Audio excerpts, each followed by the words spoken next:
Hello students, मेरा नाम अमित है। Welcome in Ecoholics. आज हम बात करेंगे इलेक्ट्रिक व्हीकल्स के रिगार्डिंग।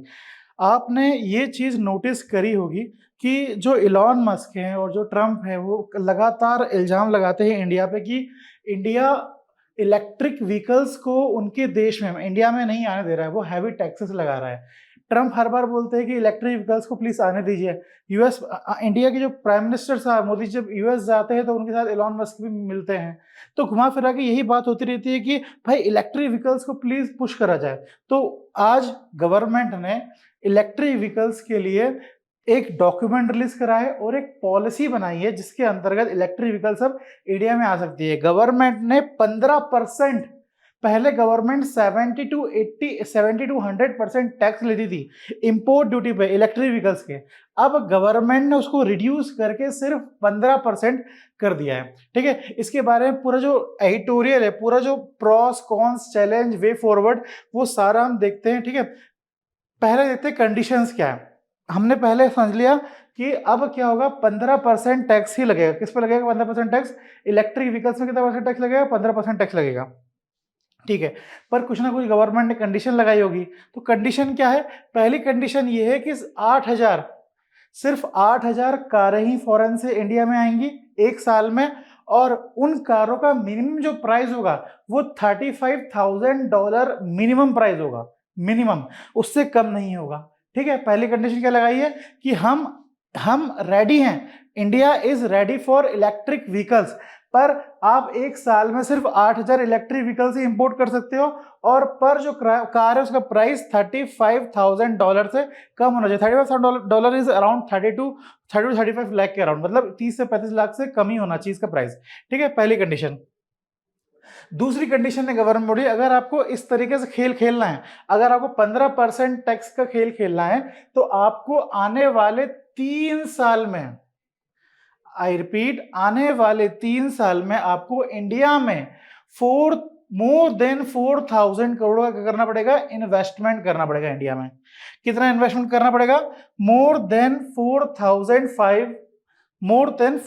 करोड़ का इन्वेस्टमेंट करना पड़ेगा। ठीक है, ये दूसरी चीज है। और ये इन्वेस्टमेंट आपको एक साल में नहीं करना है, ये इन्वेस्टमेंट आपको 3 साल में करना है। ठीक है, पहली गवर्नमेंट ने जो लड्डू दिया है, ये लड्डू कितने का लड्डू दिया है? 15% हम टैरिफ लगाएंगे तो आप इंडिया में आ सकते हो, पर इसमें कुछ कंडीशंस है। कंडीशन ये है कि आपको अगले 3 साल में 4,000, मोर देन 4,000 करोड़ का इन्वेस्टमेंट करना पड़ेगा, और आप इंडिया में सिर्फ 8,000 कारें ला सकते हो एक साल में। और वो 8,000 कार से उनका जो मिनिमम प्राइस होगा वो कितना होना चाहिए? 35 लाख से मिनिमम होना चाहिए। ये मिनिमम, मैक्सिमम आप जितना लाना चाहो उतना ले आओ, पर मिनिमम इतना होना चाहिए। इससे गवर्नमेंट ने एक चालाकी करी। गवर्नमेंट ने क्या चालाकी करी है? गवर्नमेंट ने इंश्योर करा है जो हमारी कंपनीज है, जो हमारी डोमेस्टिक कंपनीज है, वो कॉम्पीट, उनको परेशानी ना आ जाए। जैसे टाटा है, आपने अगर जो टाटा की अगर कार्स अगर आप खरीदोगे तो 19 लाख 20 लाख में आप अच्छी खासी टाटा की एक इलेक्ट्रिक व्हीकल्स आप खरीद सकते हो। पर यहाँ पे गवर्नमेंट ने क्या बोला है? 30 लाख बोला है। तो 30 लाख से क्या होगा, जो हमारी डोमेस्टिक कंपनीज हैं उनको भी प्रॉब्लम नहीं आएगा, और इंडिया में एक इलेक्ट्रिक व्हीकल्स का जो एनवायरनमेंट है वो भी सही हो जाएगा। ट्रम्प साहब भी गुस्सा नहीं होंगे और हम भी गुस्सा नहीं होंगे। ये है इंडिया की बार्गेनिंग पावर। ठीक है, ये। चलिए आगे देखते हैं। जो पहली कंडीशन क्या देखी हमने? पहली कंडीशन देखी कि भाई, मैं बार बार रिपीट कर रहा हूँ, सॉरी। पहली कंडीशन देखी हमने 15% देंगे हम, इसके लिए कंडीशन, पहली कंडीशन क्या रखी कि भाई 4,000 करोड़ का हम, मोर देन 4,000 करोड़ का इन्वेस्टमेंट करना पड़ेगा 3 साल में। दूसरी कंडीशन क्या रखी? 8,000 ही लेके आओगे। उसके बाद क्या बोला? और $35,000 मिनिमम होगा, ये है ना। फिर तीसरी कंडीशन ये बोली गवर्नमेंट ने कि जो भी आप कार ला रहे हो इंडिया में, ठीक है, आप पहले अपनी खुद की कार लेके आओ, पर धीरे धीरे क्या करो, आप उसमें हमारे डोमेस्टिक जो कंपोनेंट्स हैं उसका यूज करना शुरू करो। गवर्नमेंट ने ये बोला। ठीक है, डोमेस्टिक कंपोनेंट कैसे यूज करो आप? जैसे भाई आप इंजन ला रहे हो तो थोड़ा कांच जो आगे का पीछे का जो लाइट होगी, थोड़ा सा लोहा, उसका स्टीयरिंग जो भी है, कवर, कुछ ना कुछ आप हमारा यूज करना शुरू करो। और शुरू के 3 साल में आप 25% जो कार का पार्ट है वो हमारा यूज करो। और अगले 5 साल में जो कंपनीज 15% टैक्स चाहती है, हमारे इंपोर्ट में उन्हें अगले 5 साल में 50% टैक्स यूज करना पड़ेगा। 50% इंडियन कंपोनेंट्स को यूज करना पड़ेगा। अगर आप ये 15% टैक्स एंजॉय करना चाहते हो तो अगले 5 साल में आपको हमारे 50% कंपोनेंट यूज करना पड़ेगा और अगले 3 साल में हमारे 25% यूज करना पड़ेगा और 4000 करोड़ से ऊपर का इन्वेस्टमेंट करना पड़ेगा 3 साल में। ये अगला। अब अगला बताता हूं मैं आपको। ये देखो, बहुत सारे ऐसे लोग बहुत सारे अपोजिशन और बहुत सारे जो लोग जानते नहीं है इस चीज को, वो लोग ये बोलते हैं कि गवर्नमेंट का नुकसान होगा। अब जितने भी इलेक्ट्रिक व्हीकल्स कंपनीज हैं वो इतना compete नहीं कर पाएंगी इंडिया में, फलाना ढिकाना, से बहुत सारी बातें बोलते हैं। पर असलियत में अगर आप नोटिस करोगे तो ये है। अच्छा, ये इंश्योर करने के लिए 4000 करोड़ का इन्वेस्टमेंट हो इंडिया में, ये इंश्योर करने के लिए गवर्नमेंट ने क्या करा है, एक बैंक से गारंटी दिलवाई है। आप अगर कोई भी कंपनी इंडिया में इन्वेस्टमेंट करना चाह रही है, मतलब इस तरीके से आना चाहती है, तो उसे बैंक से गारंटी लेनी पड़ेगी कि आप 4000 मोर देन 4000 करोड़ का इन्वेस्टमेंट करने वाले हो। ठीक है, ये है गारंटी वाली बात। उसके बाद फिर पांचवी चीज है कि यहाँ पे छोटे कस्टमर का आना अलाउड नहीं है। कल हमने एफडीआई पढ़ा था, एफडीआई के रिगार्डिंग न्यूज पढ़ी थी हमारी हमने, तो उसमें हमने देखा था कि जो एफडीआई आ रहा है हमारे देश में वो कुछ टाइम के लिए आ रहा है और ग्रीन फील्ड इन्वेस्टमेंट ना करके ब्राउन फील्ड इन्वेस्टमेंट कर रहा है। तो और उसमें हमने देखा था एफआईआई भी आता है। एफआईआई हॉट मनी होता है, जब उसका मन करता है तब वो चले जाता है। पर ऐसा ना हो इसलिए गवर्नमेंट ने बोला है कि छोटे player are not allowed, big players are only allowed. और बिग प्लेयर कैसे छानेंगे हम? बिग प्लेयर हम छानेंगे कि जो कंपनीज जिनका global automotive revenue more than 10,000 है वही आ सकते हैं, पहला। प्लस जिनका फिक्स्ड असेट कितना हो 3000 करोड़ का। जब ये कंडीशन आपकी फॉलो होगी तभी आप हमारे यहाँ पे एंटर कर सकते हो। वो 15% वाला जो लड्डू है वो खा सकते हो, 4000 करोड़ का इन्वेस्टमेंट कर सकते हो, 25% हमारे कंपोनेंट 3 साल में, 50% हमारे कंपोनेंट 5 साल में, उसे आप यूज कर सकते हो जब आपकी ये ताकत रहेगी। ये इंश्योर करता है कि देखो, इससे पता है इस वाले पॉइंट से कहीं ना कहीं टेस्ला का ही फायदा हो रहा है। बहुत सारी ऐसी इलेक्ट्रिक व्हीकल्स कंपनीज हैं वर्ल्ड लेवल पे जो स्टार्टअप्स हैं और वो compete कर सकती है टेस्ला के साथ। यहां पे हमने टेस्ला को गारंटी दी थी कि आप अगर आओगे तो बहुत कम कॉम्पिटिटर आपके जैसे हैं जो इतना कर सकते हैं। ये है, ठीक है। अगला, व्हाट काउंट एज इन्वेस्टमेंट, ये वाला पॉइंट सबसे ज्यादा इंपॉर्टेंट है। देखो, आपने क्लास 12th की अगर एनसीईआरटी पढ़ी होगी तो आपको मालूम होगा कि इन्वेस्टमेंट क्या बोलता है, इन्वेस्टमेंट का मतलब क्या होता है। जमीन को खरीदना इन्वेस्टमेंट होता है, या आपने 12th क्लास की एनसीईआरटी में पढ़ा होगा। पर यहाँ पे गवर्नमेंट ने बोला है कि जो भी 4000 करोड़ का इन्वेस्टमेंट हो रहा है, जो भी 4000 मोर देन 4000 करोड़ का इन्वेस्टमेंट बोल रहे हैं, उस इन्वेस्टमेंट में जमीन को खरीदना, लैंड परचेस करना इन्वेस्टमेंट में काउंट नहीं होगा। इन्वेस्टमेंट में सिर्फ काउंट होगा मशीन खरीदना, R&D करना, फैक्ट्रीज खरीदना, ये इन्वेस्टमेंट में काउंट होगा। अगर आप बिल्डिंग बना रहे हो या फिर चार्जिंग इंफ्रास्ट्रक्चर खोल रहे हो तो ये इन्वेस्टमेंट में काउंट नहीं होगा। अगर चार्जिंग इंफ्रास्ट्रक्चर कर रहे हो तो 5%, और अगर बिल्डिंग बना रहे हो 10% इन्वेस्टमेंट में काउंट होगा। समझ में आ रहा है गवर्नमेंट ने क्या बोला? देखो, अपन ने कल एफडीआई, अगेन मैं बार बार एफडीआई का जिक्र कर रहा हूं पर एफडीआई ही है ये। एफडीआई में अपन ने कल ये पढ़ा था कि जो एफडीआई आ रहा है 2025 में, 2021 में और 2023-24 में जो एफडीआई आया है उनमें अंतर ये है कि 2021 में जो एफडीआई आया है वो उसमें 7.5% around gross fix capital formation था। पर 2023-24 में जो एफडीआई आ रहा है वो सिर्फ 2.5%, जितना भी एफडीआई आ रहा है 2.5% ही ग्रॉस फिक्स कैपिटल फॉर्मेशन है। जबकि 2023-24 में, 2024-25 या फिर 23-24 में जो एफडीआई आया है वो कम है कंपेयर टू 2021 का एफडीआई। कम भी है एफडीआई और जो ग्रॉस फिक्स कैपिटल फॉर्मेशन हो रहा है वो भी कम है। ऐसी परेशानी ना आए, ऐसी परेशानी इकोनॉमी में ना आए, इसलिए गवर्नमेंट ने ये इन्वेस्टमेंट नाम की चीज लिखी है। ठीक है, तो ये जो पॉलिसी है ना, ये बहुत डिप्लोमेटिकली साउंड पॉलिसी है। देखो, इससे हमने, देखो ये जो पॉलिसी है इलेक्ट्रिक व्हीकल्स, हमने इलेक्ट्रिक व्हीकल्स को इंडिया में स्ट्रॉन्ग करने के लिए, सिर्फ इलेक्ट्रिक व्हीकल्स को इंडिया में स्ट्रॉन्ग करने के लिए हमने ये पॉलिसी नहीं बनाई। ये पॉलिसी हमने ट्रंप की जो एम्बिग्यूटी है ना, ट्रंप का जो गुस्सा है, ट्रंप की जो एम्बिग्यूटी है, उसको दबाने के लिए, ट्रंप का जो ईगो है उसको भी झेलने के लिए हमने पॉलिसी बनाई है। इससे ट्रंप का ईगो भी सेटिस्फाई हो जाएगा, हमारे देश में इलेक्ट्रिक व्हीकल्स भी आ जाएंगे और एक मतलब एक जीता जागता डिप्लोमेटिक पॉलिसी दिखाई दे रही है यहाँ पे। इतनी पावरफुल पॉलिसी है ये। आप देख सकते हो यहाँ पे जो डोमेस्टिक कंपनीज है उनको भी नुकसान नहीं हो रहा, और जो फॉरेन कंपनीज है, जो फॉरेन इन्वेस्टर्स है, बड़े फॉरेन इन्वेस्टर्स जिनसे हमें फर्क पड़ सकता है, उनको भी नुकसान नहीं हो रहा, और हमारे देश में जो डोमेस्टिक कंटेंट रिक्वायरमेंट वाली चीज है वो भी फुलफिल हो रही है। ठीक है, तो ये 6 पॉइंट है। अगर हम इसे एक बार रिवाइज करें तो रिवाइज कर लेते हैं, एक बार रुक जाओ, आगे आखिरी पॉइंट में आते हैं। हाँ, तो रिवाइज कर अगर हम इसे करें तो पहला पॉइंट क्या था कि हम 15%, अगर आप 15% में आप इंपोर्ट कर सकते हो इंडिया में, इसके लिए कंडीशन क्या थी? पहली कंडीशन क्या थी कि 8 सिर्फ 8,000 कंपनी से आप ला सकते हो। 8,000 कंपनी जो ला रहे हो आप, उसमें 30 लाख से लेके 35 लाख मिनिमम क्या होगा, हर पर कार का प्राइस होगा। दूसरी कंडीशन क्या थी, आप अगर ये 15% एंजॉय करना चाहते हो तो मोर देन 4,000 करोड़ का आपको इन्वेस्टमेंट करने का। तीसरी कंडीशन क्या थी, जो भी आप कंपनी ला रहे हो उसमें 25% डोमेस्टिक कंटेंट रिक्वायर होना चाहिए 3 साल में, और 50% डोमेस्टिक कंटेंट रिक्वायर होना चाहिए अगले 5 साल में।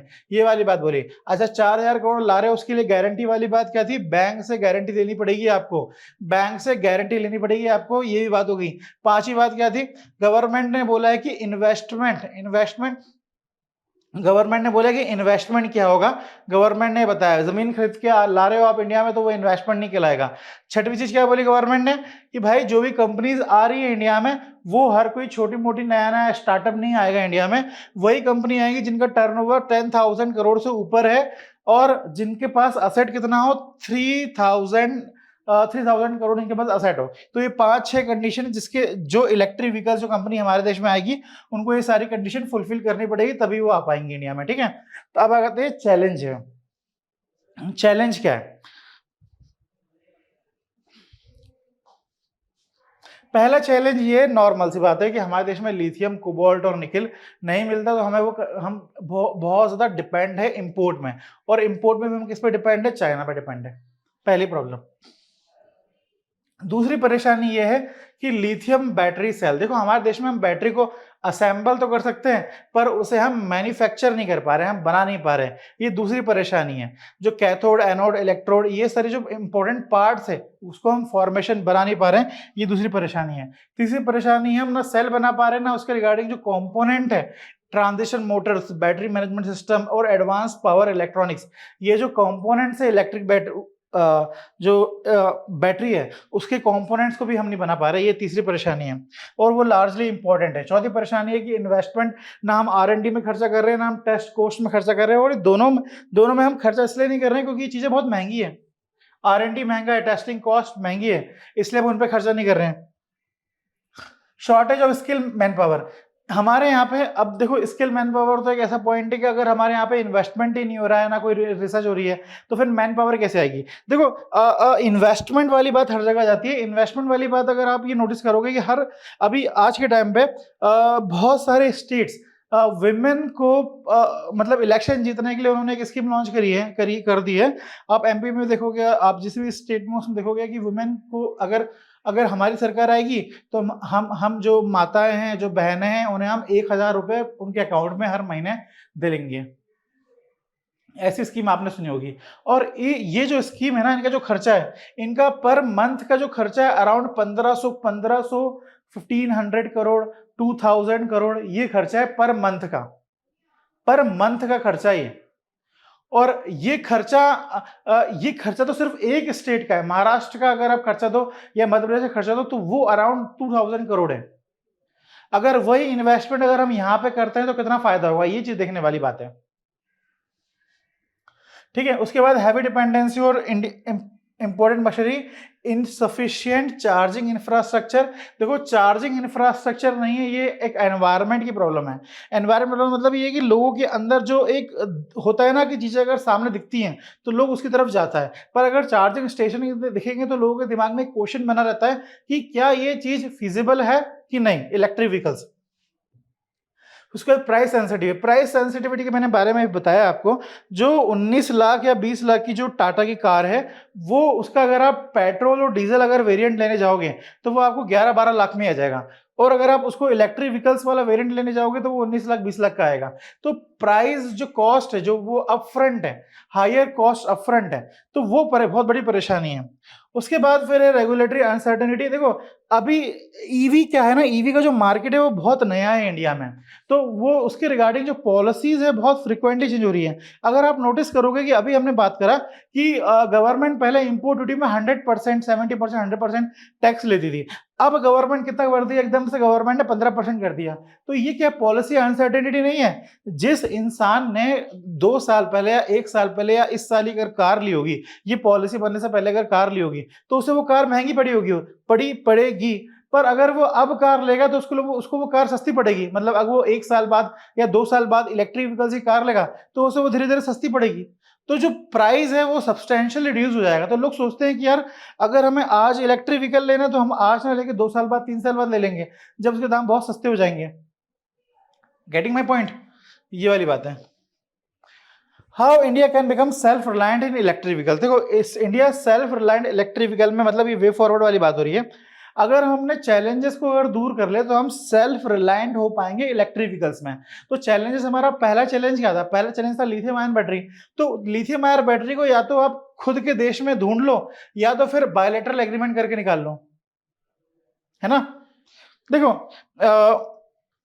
अभी आपने बहुत सारा करंट अफेयर पढ़ा होगा जिसमें आपने नोटिस करा होगा कि लिथियम के स्टोरेज मिला जम्मू कश्मीर से, या फिर बहुत सारा गोल्ड मिला है यहाँ से। तो ऐसा नहीं है कि अभी तक हमने पूरा देश छान लिया कि भाई हमारे मिनरल्स क्या हैं। अभी तक बहुत सारे मिनरल्स को एक्सप्लोर करना बाकी है। तो आप पहले तो वो काम कर लो कि भाई लिथियम आयन कहीं मिल जाए आपको, लिथियम निकल। आप ओशियन को आपने, आपका जो एनवायरमेंट प्रोटेक्शन जोन है वहां पे आप देख लो। ये हो गया। उसके बाद शुरू करते हैं अगला अगला इसमें ही एक और चीज पॉइंट है, प्रोडक्शन लिंकेज स्कीम। ये स्कीम बहुत ज्यादा इंपॉर्टेंट स्कीम है। इंडिया में एक्सपोर्ट इंक्रीज हो रहा है, इंडिया में मैन्युफैक्चरिंग इंक्रीज हो रहा है, उसका एक बहुत बड़ा जो रोल प्ले कर रहा है वो इसी स्कीम ने रोल प्ले कर रहा है, प्रोडक्शन लिंकेज स्कीम। अगर हम प्रोडक्शन लिंकेज स्कीम में अगर मतलब अगर हम बैटरी सेल प्लांट्स को अगर हम एडवांसमेंट कुछ हेल्प प्रोवाइड कर पाए इस स्कीम के थ्रू, तो चीजें ग्रो हो सकती हैं। तो इस स्कीम को प्लीज ध्यान रखिएगा और ये स्कीम इंपॉर्टेंट है। दूसरा है make more EV parts locally. अगर हम बैटरी नहीं बना पा रहे, कम से कम जो पार्ट्स हैं इलेक्ट्रिक व्हीकल से जो पार्ट्स है उसे लोकली बनाना चाहिए। हमें एमएसएमई को, इसके लिए एमएसएमई को हेल्प करना चाहिए, हमें टेक्नोलॉजी शेयरिंग करना चाहिए, हमें पब्लिक प्राइवेट पार्टनरशिप करनी चाहिए। जैसे हम रशिया से हम अभी जेट के रिगार्डिंग बहुत न्यूज आ रही है कि जैसे सुखोई को हमने SU-07 करके जेट है, उससे हम वो जेट की टेक्नोलॉजी रशिया में दे रहा है। फ्रांस के रिगार्डिंग बात आई थी कि फ्रांस हम रफाल लेते हैं, पर फ्रांस पूरा रफाल का तो इंजन नहीं दे सकता है, पर कहीं ना कहीं कुछ हिस्से में फ्रांस हमारी हेल्प कर रहा है। तो वही बात है, अगर टेक्नोलॉजी शेयरिंग वाली चीज हो जाए तो हम बहुत हद तक हेल्प हो जाएंगे, बहुत हद तक हमारी हेल्प हो जाएगी। तो वो हो जाएगी, एमएसएमई सपोर्ट करो और पब्लिक प्राइवेट पार्टनरशिप कर लीजिए। Build strong research and innovation, ये अगेन इंपॉर्टेंट है। इसमें भी आप पब्लिक प्राइवेट पार्टनरशिप ले सकते हो, वर्ल्ड क्लास जो टेस्ट लेबोरेटरीज है उनसे सीख सकते हो। हमें फंडिंग करनी चाहिए ईवी इनोवेशन फंड में। इस तरीके से अगर हम करेंगे, देखो फंडिंग वाली चीज आपने कहाँ देखी होगी? NPCI, national electronic national NPCI national payment corporation India, हाँ NPCI national payment corporation of India, ये एक इंस्टीट्यूशन है, नॉट फॉर प्रॉफिट कंपनी है। एनपीसीआई में जो फाइनेंसिंग करी है जितने भी हमारे फाइनेंशियल इंस्टीट्यूशंस है, आरबीआई और बहुत 10 बैंक है, SBI, bank of Baroda, ICICI और एचडीएफसी और बहुत सारे बैंक से जिन्होंने फाइनेंस करके ये एनबीएफसी बनाया है, एनपीसीआई बनाया है। इस एनपीसीआई ने फिर यूपीआई, रुपए कार्ड, आधार इनेबल्ड पेमेंट सर्विसेज, बहुत सारी एपीआई, बहुत डार्क पे, बहुत सारी ऐसे एप्स और ऐसी टेक्नोलॉजीज बनाई हैं जो फाइनेंशियल ट्रांजैक्शन को, डिजिटल फाइनेंशियल ट्रांजैक्शन को बहुत हद तरीके से हेल्प कर रहा है। तो अगर हम ऐसा एक फंड क्रिएट करें जो जो जो हेल्प करे इलेक्ट्रिक व्हीकल्स की इनोवेशन में, तो हेल्प हो सकती है, हम ग्रो कर सकते हैं। तो वही वाली बात है यहाँ पे। फिर अगर develop skill man power national, हाँ स्किल मैन पावर तो इंपॉर्टेंट है, हम इंटर्नशिप करा लो, आप एजुकेट करने लगो लोगों को, आईटीआई अवेलेबल करा दो, उसके बाद फिर जो skill national skill level program है वो करा लो, आप इस तरीके से आप कर सकते हो। फिर strengthen infrastructure standard fast charging network. देखो ये फास्ट चार्जिंग नेटवर्क वाली बात है ना, ये बहुत इंपॉर्टेंट है। यही पहला सवाल होता है अगर आप कार लेने जाओगे, अगर कोई भी इंसान इलेक्ट्रिक व्हीकल्स या फिर ओला लेने जाएगा तो उसका पहला सवाल ये रहेगा कि उसको चार्ज कैसे करना है। चार्जिंग स्टेशन अगर हमें फ्रिक्वेंटली दिखते रहे, इवन मेट्रो स्टेशन में भी चार्जिंग स्टेशन दिखना मुश्किल हो जाता है। मेट्रो के पास में आपने देखा होगा कि मेट्रो के पास में, मतलब मेट्रो स्टेशन के बाहर ही चार्जिंग स्टेशन हैं। वो दिल्ली, मुंबई में तो पता नहीं, दिल्ली में मैंने देखा है कि हाँ चार्जिंग स्टेशन है। बैंगलोर में आप नोटिस कर सकते हो, पर ये चार्जिंग स्टेशन जितने आपको लोकल में दिख जाएंगे उतना अच्छा है, अदरवाइज प्रॉब्लम है यहाँ पे। ठीक है, बिल्ड स्मार्ट ग्रिड। अच्छा, एक एक एक चीज यहाँ स्मार्ट ग्रिड वाली चीज बताना चाहता हूँ मैं आप लोग को। बीएसएनएल का नाम सुना होगा आप लोगों ने। बीएसएनएल ने अभी अभी हम लोग एक प्रोग्राम लॉन्च कर रहे हैं, मतलब इंडिया एक प्रोग्राम लॉन्च कर रहा है जिसमें एक छोटे छोटे न्यूक्लियर रिएक्टर बना रहे हैं हम लोग, जिससे जिससे हम क्या होगा, अराउंड 300 मेगावाट की इलेक्ट्रिसिटी वो जनरेट कर पाए। वो न्यूक्लियर प्लांट 300 मेगावाट की इलेक्ट्रिसिटी जनरेट कर पाए, और वही उसके लिए गवर्नमेंट ने एक गजट ओपन करा है। मतलब भाई हम चाह रहे हैं, हमारा प्लान ये है कि हम छोटा न्यूक्लियर पावर प्लांट बनाएं, और वो अगर आपको उसमें इन्वेस्ट करना है तो आप उसमें इन्वेस्टमेंट करो। तो बीएसएनएल ने जियो ने, अडानी ने, अंबानी ने और उसमें इन्वेस्ट करा है। पहली बार ऐसा हुआ है कि जो प्राइवेट कंपनीज वो भी अलाउड हो गई हैं ऐसे न्यूक्लियर पावर प्लांट में, न्यूक्लियर एनर्जी में इन्वेस्ट करने के लिए। तो उस न्यूक्लियर एनर्जी से क्या होगा, अब जब सब लोगों ने देखा कि बीएसएनएल में इन्वेस्टमेंट कर रहा है, तो फिर बीएसएनएल ने जवाब दिया हाँ भाई हमें भी बहुत एनर्जी की रिक्वायरमेंट है, और एनर्जी की रिक्वायरमेंट हमारी फुलफिल हो जाएगी अगर हमें ये सेंटर मिल जाएगा। तो वैसे ही अगर इलेक्ट्रिक व्हीकल्स के लिए अगर हम ये जो स्मॉल न्यूक्लियर पावर प्लांट्स के थ्रू जो एनर्जी जनरेट हो रही है वो अगर टेक्नोलॉजी हम अवेलेबल करा पाए तो अपना काम हो जाएगा। ये स्मार्ट ग्रिड वाला और जो एनर्जी वाला जो काम है, जो एनर्जी एफिशिएंसी है, जो वो वाला काम, जो प्रॉब्लम आ रही है वो हमारी सॉल्व हो जाएगी। अगर आप फ्रांस को जानते हो तो फ्रांस में आपने देखा होगा कि वो मोस्टली अराउंड 80% जो एनर्जी का सोर्स है फ्रांस का, वो न्यूक्लियर एनर्जी है फ्रांस का सोर्स। ठीक है, तो वो तो उन लोगों ने इस तरीके से सिस्टम बना के रखा है कि चीजें सस्टेन कर पा रही हैं। वही चीज हम लोग इंडिया में बनाना चाह रहे हैं, तो वही बात मैंने यहाँ पे से कनेक्ट कर दिया उस चीज को। चलिए आगे, ड्राइव कंज्यूमर अडोप्टेशन के लिए पब्लिक अवेयरनेस बनाओ। पब्लिक अवेयरनेस से वैसे कुछ होने वाला नहीं है। पब्लिक अवेयर तभी हो पाएगी जब आप जब सड़कों में बहुत सारे इलेक्ट्रिक व्हीकल दिखेंगे, जब आपका ओला वाला इलेक्ट्रिक व्हीकल चला रहा होगा, जब आपका जोमेटो वाला, स्विगी वाला इलेक्ट्रिक व्हीकल चला रहा होगा, जब आपके आसपास आपको इलेक्ट्रिक स्टेशन दिखेंगे, इलेक्ट्रिक चार्जिंग स्टेशन दिखेंगे, तब कंज्यूमर का बिहेवियर चेंज होगा और अडॉप्ट कर पाएगा कंज्यूमर इसको। जब ओला बाइक्स के ऊपर जब कंप्लेन कम हो जाएंगी तब लोग इलेक्ट्रिक व्हीकल्स की तरफ अट्रैक्ट होंगे। तो ये सारी चीजें अगर हमें इंडिया को ग्रो करना है इलेक्ट्रिक व्हीकल्स के ग्राउंड में, तो इंडिया को इस तरीके से ग्रो कर सकता है। ठीक है, अगर आप किसी भी यूपीएससी या फिर कोई भी एग्जाम दे रहे हो यूपीएससी का, तो आप प्लीज इस क्वेश्चन को आंसर करिएगा। How does India's new EV manufacturing schemes attempt to balance foreign investment with domestic industrialisation? Analyze the key localization challenge in India's EV ecosystem, suggest a comprehensive strategy to strengthen India's self-reliance in electric mobility. ये question का answer करिएगा और please comment section में लिखिएगा, हम इसको answer करेंगे। Thank you, have a nice day. Please like, comment, subscribe our channel.